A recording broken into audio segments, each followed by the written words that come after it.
नमस्कार, आप देख रहे हैं इंडिया न्यूज। आपके साथ मैं हूं रचना। शुरुआत करेंगे सुपरफास्ट 100 की और आपके साथ मैं हूं राकेश पांडे। सुपरफास्ट 100 में बात सबसे पहले साबिर अली की। साबिर अली के बीजेपी में शामिल होने से बवाल बढ़ गया है। सूत्रों से खबर है कि कई नेताओं के बढ़ते विरोध को देखते हुए साबिर अली की सदस्यता रद्द की जा सकती है। साबिर अली को लेकर बीजेपी नेता मुख्तार अब्बास नकवी की नाराजगी कायम है। उन्होंने फिर ट्वीट कर कहा कि मैं अभी भी अपने बयान पर कायम हूं। हालांकि उन्होंने साबिर अली के विरोध वाला ट्वीट हटा दिया है। इससे पहले बीजेपी प्रवक्ता मुख्तार अब्बास नकवी ने साबिर अली के बीजेपी में आने को लेकर ट्विटर पर नाराजगी जताई। नकवी ने ट्वीट कर कहा कि आतंकवादी भटकल के दोस्त को हमने बीजेपी में शामिल कर लिया, जल्द ही दाऊद इब्राहिम को भी करेंगे। नकवी के बाद बीजेपी के नेता बलबीर पुंछ ने भी साबिर अली का विरोध किया है। बलबीर पुंछ ने कहा कि साबिर अली को बीजेपी में शामिल करने का फैसला वापस लिया जाना चाहिए। की जो छवि रही है वो भारतीय जनता पार्टी के चरित्र और चेहरे के साथ बिल्कुल मेल नहीं खाती। पार्टी को इस निर्णय को वापस लेना चाहिए। संघ की तरफ से भी साबिर अली के बीजेपी में शामिल होने पर नाराजगी सामने आई है। आरएसएस के प्रवक्ता राम माधव ने ट्वीट कर कहा कि साबिर अली के शामिल होने से काफी नाराजगी है। पार्टी के बड़े नेताओं को कैडर और लोगों के रोष के बारे में सूचित कर दिया गया है। बीजेपी नेता रामेश्वर चौरसिया ने भी साबिर अली का विरोध किया है। उन्होंने कहा कि साबिर अली के पार्टी में आने से कार्यकर्ताओं में गुस्सा है, लेकिन हमें भरोसा है कि पार्टी सही वक्त में सही फैसला लेगी। बीजेपी में साबिर अली के शामिल करने पर बवाल बढ़ता जा रहा है। कई नेताओं के बाद बीजेपी नेता विनय कटियार ने भी साबिर अली को पार्टी में शामिल किए जाने का विरोध किया है। कम से कम भारतीय जनता पार्टी के अंदर तो ऐसे व्यक्ति को प्रवेश नहीं होना चाहिए। मैं व्यक्तिगत इसका विरोध करता हूं। ये मेरे व्यक्तिगत विचार हैं। पार्टी के विचार अलग हो सकते हैं, लेकिन मैं इससे दुखी हूं कि भारतीय जनता पार्टी के अंदर उनको जुड़ लिया गया। नितिन गडकरी ने साबिर अली को लेकर नरमी दिखाई है। नितिन गडकरी ने कहा कि कांग्रेस को हराने के लिए सबको साथ लेकर चलना होगा। अब तो अनेक लोग आते रहते, प्रवेश करेंगे। समय चुनाव, अभी कांग्रेस को हराना है, सबका सहयोग लेकर आगे जाना पड़ेगा। बीजेपी में शामिल होने के बाद बढ़ते बवाल को देखते हुए साबिर अली ने बीजेपी को चिट्ठी लिखी है। साबिर अली ने चिट्ठी में कहा कि मेरे ऊपर लगे आरोपों को लेकर जब तक नकवी की बातों की सत्यता की जांच नहीं हो जाती, तब तक सदस्यता स्थगित रखी जाए। इससे पहले बीजेपी में शामिल होने पर बढ़ते विवाद को देखकर साबिर अली ने कहा कि अगर मुझ पर आरोप सही साबित हुए तो राजनीति छोड़ दूंगा। हवा के कनेक्शन भी, आदमी तो छोड़ो, मेरे फरिश्ते का कनेक्शन भी अगर पता चल जाएगा तो बिना बोले आगे चल के सीना ठोक के मैं राजनीति छोड़ दूंगा हमेशा के लिए, पूरी जिंदगी भर। उधर साबिर के मामले पर कांग्रेस नेता कपिल सिब्बल ने चुटकी ली है। सिब्बल ने कहा कि अगर मोदी की लहर है तो बाहरी लोगों को पार्टी में शामिल क्यों करना पड़ रहा है। क्योंकि मोदी की लहर जब आप कहते हो, उसको खुद मालूम है कि कोई लहर नहीं है, उसको सबका समर्थन लेना पड़ता है। भटकल के साथियों को का भी समर्थन लेना पड़ेगा, और यही बीजेपी में हो रहा है। साबिर अली से मुझे कुछ नहीं। साबिर विवाद पर समाजवादी पार्टी के नेता शिवपाल यादव ने कहा कि जिन नेताओं की पार्टियों में अनदेखी हो रही है, एसपी में उनका स्वागत है। उधर साबिर मामले पर एसपी नेता आजम खान ने बीजेपी को निशाने पर लिया है। आजम ने कहा कि सत्ता के लिए बीजेपी किसी भी स्तर पर जाने को तैयार है। एक बात तो साफ हो गई ना कि भारतीय जनता पार्टी कहां तक जा सकती है। चाहे साबिर अली रहें या साबिर अली न रहें, नकवी साहब ने जिस बात को उजागर किया है वही दरअसल भारतीय जनता पार्टी का सच है। जेडीयू से निकाले गए साबिर अली कल बीजेपी में शामिल हुए थे। मोदी की तारीफ करने पर साबिर अली को नीतीश कुमार ने जेडीयू से बाहर का रास्ता दिखाया था। साबिर अली ने जेडीयू आलाकमान पर अपनी अनदेखी का आरोप लगाया था। बीजेपी के पीएम उम्मीदवार नरेंद्र मोदी के खिलाफ भड़काऊ भाषण देने वाले इमरान मसूद को गिरफ्तार करने के बाद कोर्ट में पेश किया गया। रात 3:30 बजे पुलिस ने इमरान को गिरफ्तार किया था। इमरान मसूद सहारनपुर से कांग्रेस के लोकसभा उम्मीदवार हैं। इमरान मसूद की गिरफ्तारी के बाद कांग्रेस उपाध्यक्ष राहुल गांधी की सहारनपुर में होने वाली रैली रद्द कर दी गई है। लोकसभा चुनाव प्रचार को लेकर सहारनपुर में जोर शोर से राहुल गांधी की रैली की तैयारी की गई थी, जिसे वक्त में रद्द कर दिया गया। इमरान मसूद ने खुलेआम बीजेपी के पीएम उम्मीदवार नरेंद्र मोदी को मार डालने की धमकी दी थी। लोगों को रिझाने के लिए मसूद अपने भाषणों में मोदी से दो हाथ करने की बात करते नजर आए थे।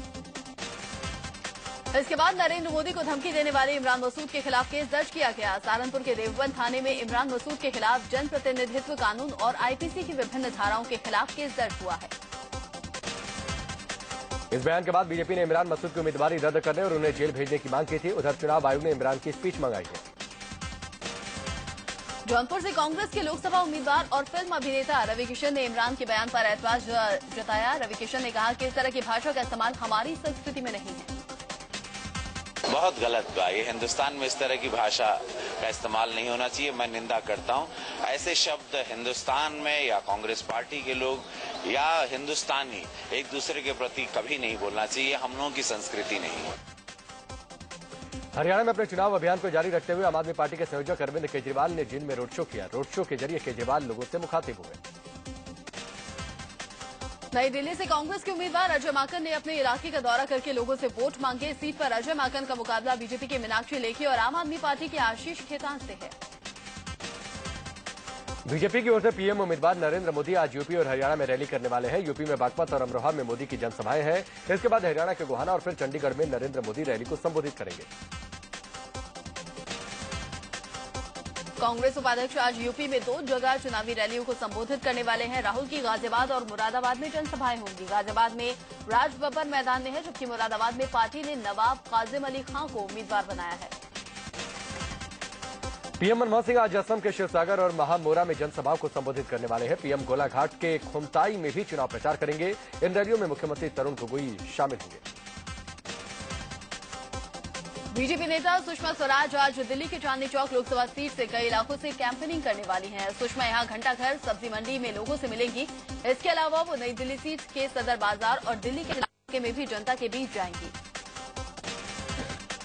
बागपत में मोदी की रैली के बाद सूबे के मुखिया अखिलेश यादव भी हुंकार भरेंगे। बागपत के अलावा बुलंदशहर और ग्रेटर नोएडा में अखिलेश जनसभा को संबोधित करेंगे। समाजवादी पार्टी के प्रचार के लिए यूपी के सीएम अखिलेश यादव अगले महीने गुजरात का दौरा करने वाले हैं। अखिलेश यादव 21 अप्रैल को आजम खां और मुलायम सिंह यादव के साथ चुनाव प्रचार के लिए जाएंगे। एसपी सुप्रीमो मुलायम सिंह यादव आज आजमगढ़ में चुनावी रैली को संबोधित करेंगे। उम्मीदवार बनने के बाद मुलायम पहली बार आजमगढ़ में मंच से बोलेंगे। यहां छठे चरण में मतदान होना है। मुलायम सिंह यादव आज लखनऊ में टिकट कटने से नाराज नेताओं के साथ मीटिंग भी करने वाले हैं। बैठक में इन नेताओं से बातचीत कर इन्हें मनाने की हर मुमकिन कोशिश की जाएगी। आज बीएसपी सुप्रीमो मायावती की भी रैली है। मायावती बिहार के बक्सर में जनसभा को संबोधित करेंगी।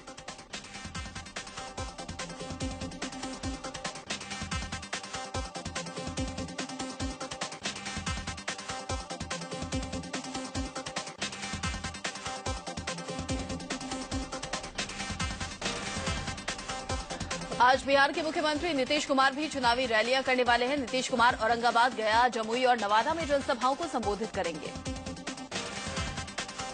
एमपी के भोपाल में इनकम टैक्स डिपार्टमेंट की एक डिप्टी कमिश्नर को घूस लेते रंगे हाथों गिरफ्तार किया गया है। सीबीआई ने डिप्टी कमिश्नर पूनम राय, उनके पति और 3 दूसरे लोगों को गिरफ्तार किया है। पूनम के पति बीजेपी के नेता हैं।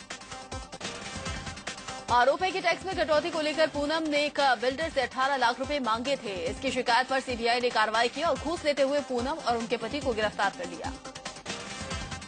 अमेठी से कांग्रेस उपाध्यक्ष राहुल गांधी के खिलाफ चुनाव लड़ने के लिए बीजेपी नेता स्मृति ईरानी तैयार नहीं है। ईरानी ने बताया कि उन्होंने गोवा के सीएम मनोहर पर्रिकर से इस बारे में बात कर ली है। इससे पहले ये खबरें आ रही थी कि स्मृति ईरानी राहुल के खिलाफ मैदान में उतरने के लिए तैयार है।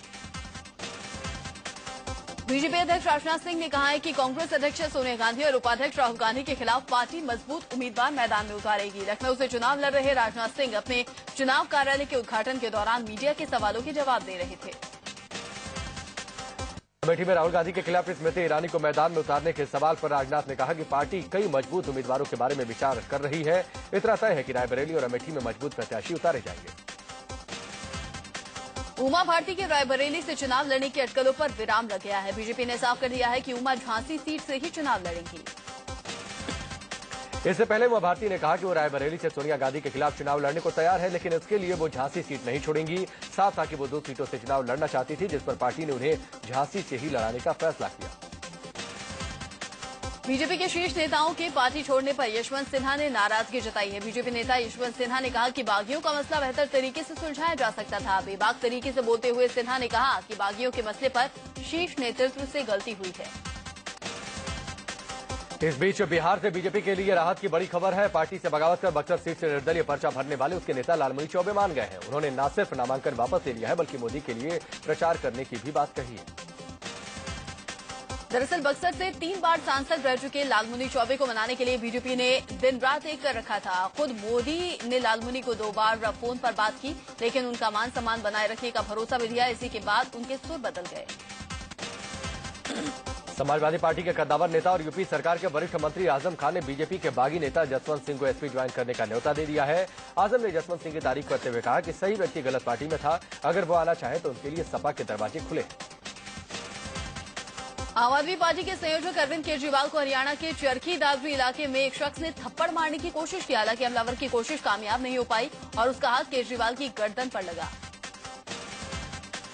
इसके बाद केजरीवाल के समर्थकों ने हमला करने वाले शख्स को पकड़ लिया और उसे बुरी तरह पीटा। मौके पर मौजूद पुलिस ने किसी तरह बीच बचाव कर युवक को बचाया।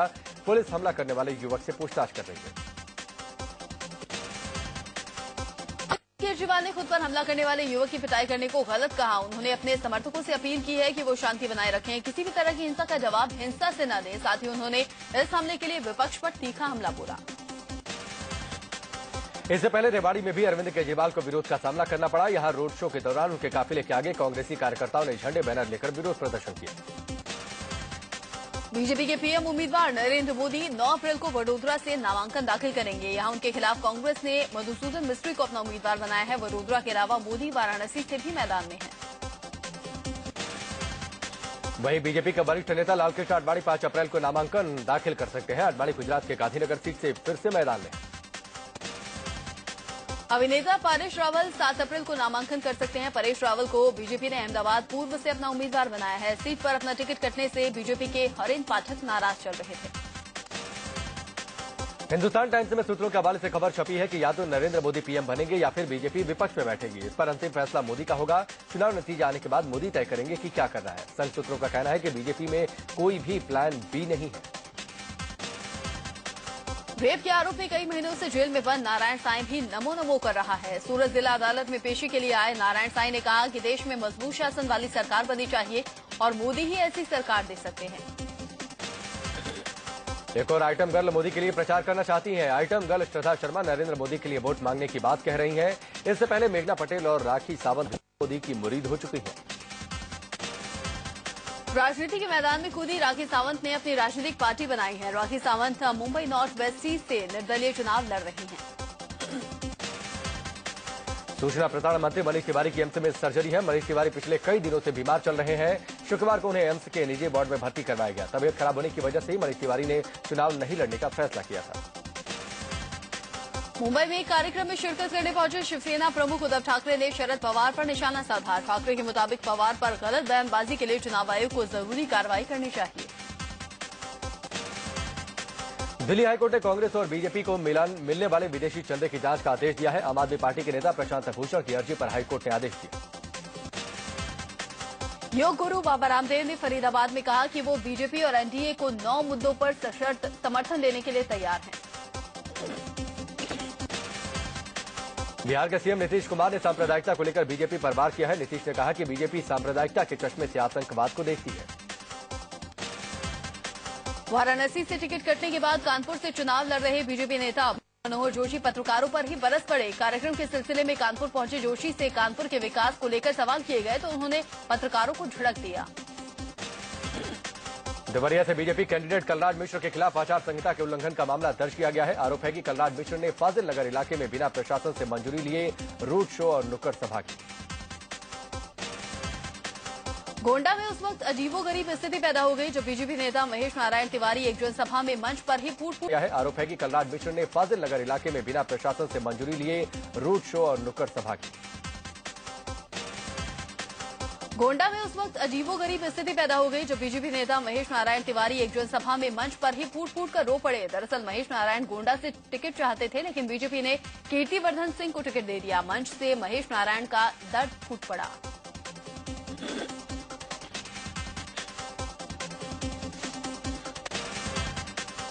महाराष्ट्र के नागपुर में भी चुनावी घमासान तेज हो चला है। इस सीट पर बीजेपी के पूर्व अध्यक्ष नितिन गडकरी का मुकाबला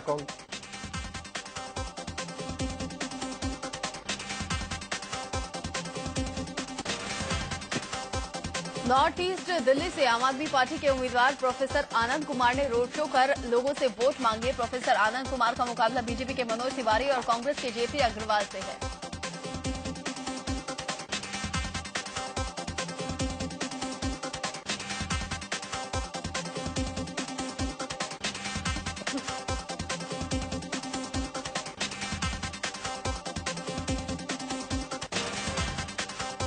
मध्य प्रदेश के ग्वालियर में वायुसेना का एक विमान सुपर हरक्यूलिस C-130J क्रैश हो गया।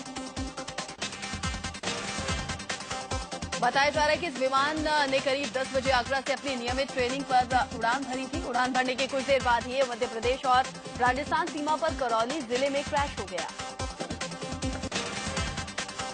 इस विमान की कीमत 1000 करोड़ के करीब बताई जा रही है। सुपर हरक्यूलिस C-130J 4 इंजनों वाला मिलिट्री ट्रांसपोर्ट विमान है।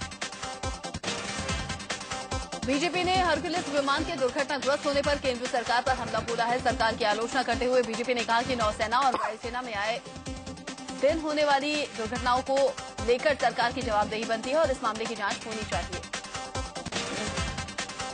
आईपीएल विवादों के बीच महेंद्र सिंह धोनी ने चेन्नई सुपर किंग्स की कप्तानी छोड़ने की पेशकश की है। इंडिया सीमेंट में वाइस प्रेसिडेंट के पद को भी धोनी ने छोड़ने की बात रखी। धोनी पर गुरनाथ मैपन को बचाने का आरोप लगाया गया। टाइम्स ऑफ इंडिया की एक खबर के मुताबिक सुप्रीम कोर्ट में साल्वी ने धोनी के ऊपर मैपन को बचाने का आरोप लगाया। उसके बाद धोनी ने पद छोड़ने की पेशकश की। हालांकि सूत्र बताते हैं कि धोनी का प्रस्ताव ठुकरा दिया गया है।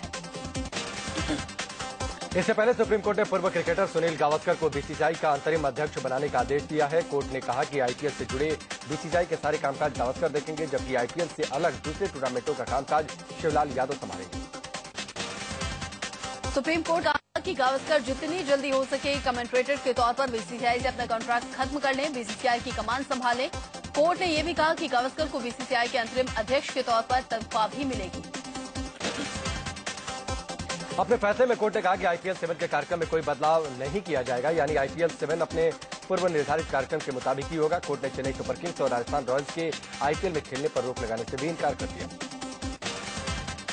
आईपीएल मैचों में स्पॉट फिक्सिंग के मामले पर अब अगली सुनवाई 16 अप्रैल को होगी। इस बारे में सुप्रीम कोर्ट की ओर से गठित की गई मुद्गल कमेटी ने जो रिपोर्ट तैयार की है उसके हर पहलू को भी देखा जाएगा। दिल्ली में नर्सरी दाखिले पर हाईकोर्ट की रोक बरकरार है। कोर्ट मामले की सुनवाई बुधवार को करेगा। पिछली सुनवाई के दौरान कोर्ट ने राज्य सरकार को निर्देश दिया था कि वो कोर्ट को नर्सरी की सीटें, फंडिंग से चल रहे स्कूलों और पॉइंट सिस्टम के बारे में विस्तार से बताएं। झारखंड के दुमका में एक तेल टैंकर के पलट जाने से उसमें भीषण आग लग गई। टैंकर मोबिल ऑयल से भरा हुआ था। घंटों की मशक्कत के बाद इस पर काबू पाया जा सका। झारखंड के रामगढ़ में पुलिस ने करीब 37 लाख रुपए और 4 किलो चांदी बरामद किया है। ये पैसे और चांदी पुलिस को उस वक्त मिले जब गोला थाना के चेकपोस्ट पर गाड़ियों की चेकिंग की जा रही थी। पुलिस के मुताबिक चांदी और पैसा ब्रजरप्पा थाने के सोनार मोहल्ले से कोलकाता ले जाया जा रहा था। इस मामले में 2 लोगों को गिरफ्तार कर डीसी की अगुवाई में मामले की जांच की जा रही है। जयपुर में एक युवती ने फिल्मी अंदाज में खुदकुशी की कोशिश की। युवती एक ओवर ब्रिज की रेलिंग पर चढ़ गई और चीखने चिल्लाने लगी। मौके पर पहुंची पुलिस ने युवती को समझाया, लेकिन युवती नहीं मानी और कूद गई। युवती ब्रिज की रेलिंग पर खड़ी हुई थी और देखते ही देखते रेलिंग से कूद गई। हालांकि नीचे खड़े लोगों ने युवती को संभाल लिया। उसे बस पैर में मामूली चोट आई है। बताया जा रहा है कि लड़की घर वालों से नाराज चल रही थी। कानपुर में चेकिंग के दौरान एक कार से 250 मोबाइल फोन और चुनाव प्रचार का सामान बरामद किया गया। पुलिस ने कार के ड्राइवर समेत 2 लोगों को गिरफ्तार कर लिया। फरीदाबाद में देर शाम आंधी और बारिश के चलते 2 अलग अलग हादसे हुए। पहला हादसा शहर के बाटा फ्लाईओवर पर लगे एक बोर्ड के गिरने से हुआ, जिसमें एक व्यक्ति गंभीर रूप से जख्मी हुआ, जबकि शहर के सेगांव इलाके में तेज आंधी के चलते घर की दीवार गिर जाने से एक युवक की मौत हो गई। चंडीगढ़ के पंजाब यूनिवर्सिटी में युवाओं को प्रोत्साहित करने के लिए कार्यक्रम का आयोजन किया गया। The role of youth in society and national integration के नाम से आयोजित इस कार्यक्रम में आईटीवी ग्रुप के मैनेजिंग डायरेक्टर कार्तिकेय शर्मा भी शामिल हुए। आज विश्व भर में अर्थ आवर डे मनाया जाएगा। इस दौरान बत्तियां बुझाकर पर्यावरण को सुरक्षित रखने की मुहिम में लोग शामिल होंगे। भारत में रात 8:30 बजे से लेकर 9:30 बजे तक अर्थ आवर रहेगा। भारत T20 वर्ल्ड कप के सेमीफाइनल में पहुंच गया है। टीम इंडिया ने बांग्लादेश को 8 विकेट से हरा दिया। टूर्नामेंट में यह भारत की लगातार तीसरी जीत है। इससे पहले टीम इंडिया पाकिस्तान और वेस्टइंडीज को हरा चुकी है। इससे पहले टीम इंडिया ने टॉस जीतकर बांग्लादेश को बल्लेबाजी का न्यौता दिया। बल्लेबाजी के लिए उतरी बांग्लादेश की टीम ने 20 ओवर में 7 विकेट खोकर 138 रन बनाए। बांग्लादेश के 139 रनों की चुनौती को भारत ने 9 गेंद रहते हासिल कर लिया। इस मैच में भी रोहित शर्मा और विराट कोहली का बल्ला चला। रोहित शर्मा ने 44 गेंद पर 56 रन बनाए, जबकि कोहली 50 गेंद पर 57 रन बनाकर आबाद है। कप्तान धोनी के छक्के के साथ जीत हासिल। बांग्लादेश पर जीत के साथ टीम इंडिया पॉइंट्स टेबल पहले पायदान पर पहुंच गई है। तीनों मैच में जीत के साथ भारत के खाते में 6 अंक हैं। भारत के नीचे वेस्टइंडीज है, जिसने अब तक 3 मैच में से 2 में जीत हासिल की है।